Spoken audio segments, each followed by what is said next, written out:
Hans Marcon reporting. Context lang bago tayo mag-react. Si Marlon's Tourette's vlog. Ano siya sa Batang Quiapo. Siya ay isang taxi driver plus vlogger. At pinapakita niya yung mga experiences niya bilang taxi driver na may Tourette's. Siyempre, kapag may Tourette's ka, may mga may parang mga twitches at involuntary movements ka na hindi mo makokontrol. It's unfortunate. That being said, panoorin natin yung video. Bakit ka gumaganyan? Bakit ka gumaganyan? Ay, ayoko, natatakot ako. Huwag na lang, i-cancel mo na.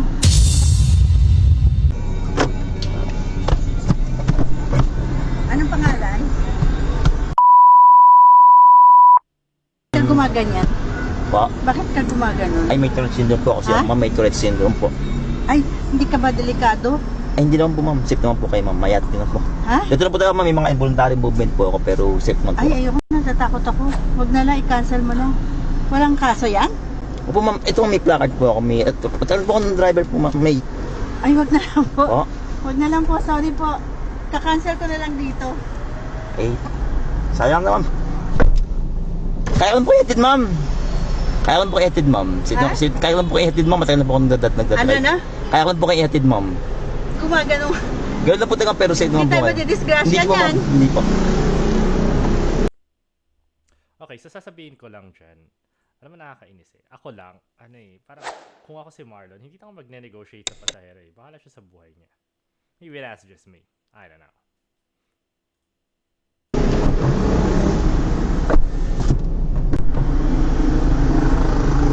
Huwag po kayo mag-alala, ma'am. Safe naman po. Ha? Safe naman po kayo sigurado po siya. Siguro po, ma'am, na safe naman po. Ito na po talaga yung ma'am, yung mga kilos ko. Eh, sandali lang po, ma'am, sir.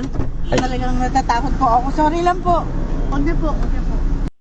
Alam mo, nakakainis yan eh. Yung parang pumasok na nga siya para so bali parang sinasabi niya kay Marlon na okay lang. Tapos biglang ayaw niya pala. Parang nakakabwisit. Sige po, ma'am.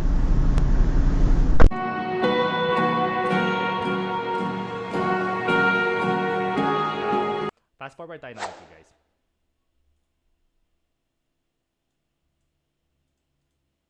Kasi may commentary pa siya eh.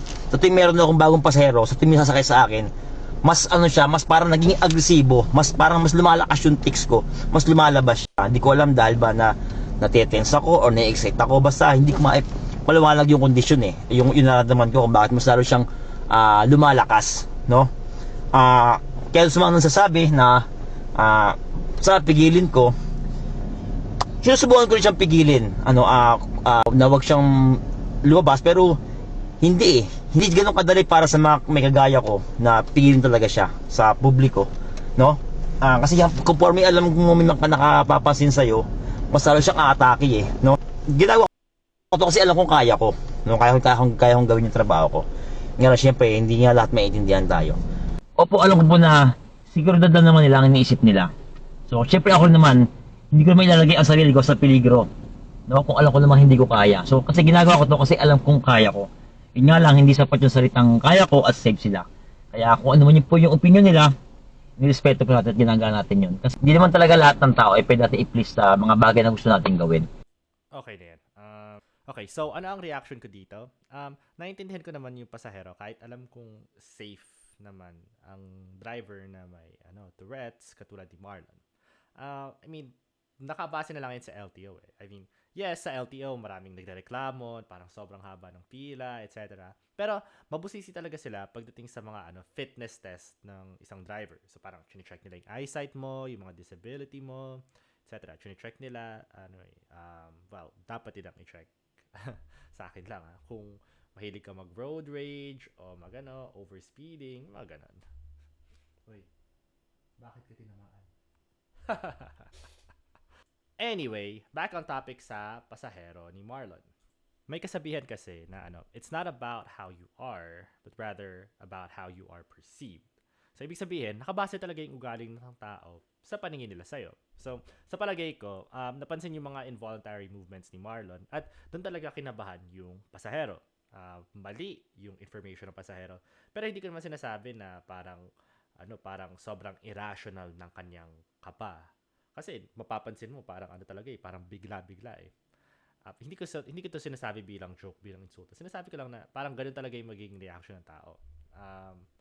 Now, bakit ko ba ginawa tong video na to?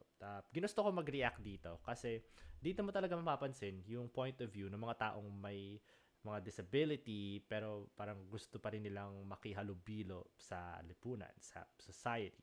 So, may mga ganito silang nararamdaman na parang hindi sila tanggap ng society at large.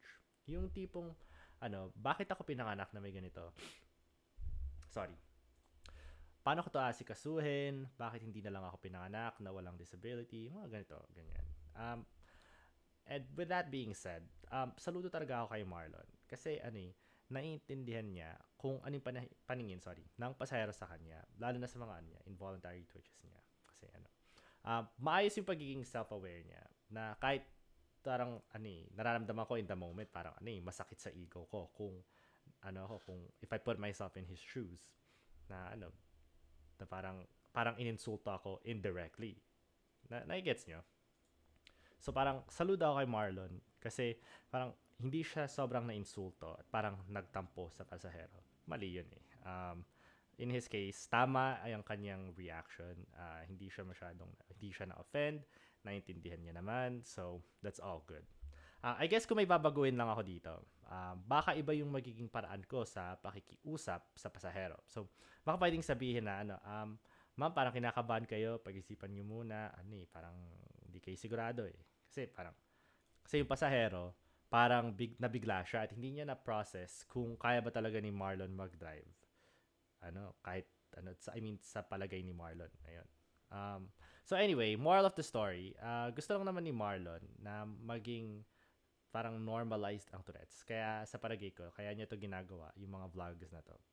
Na nakikiusap siya sa mga tao, ganyan, para magbigay siya ng awareness sa Tourette's syndrome. So, that's all good. Anyway, ano ang opinion nyo tungkol sa video na to? Ano ang opinion nyo kay Marlon? Ano ang opinion nyo sa pasahero? Medyo OA ba siya? Nag-overreact ba siya? Or parang tama lang yung kaba niya kahit hindi naman mali yung information? Anyway, Hans Marcon reporting. Yun lang sa ngayon. See you next time.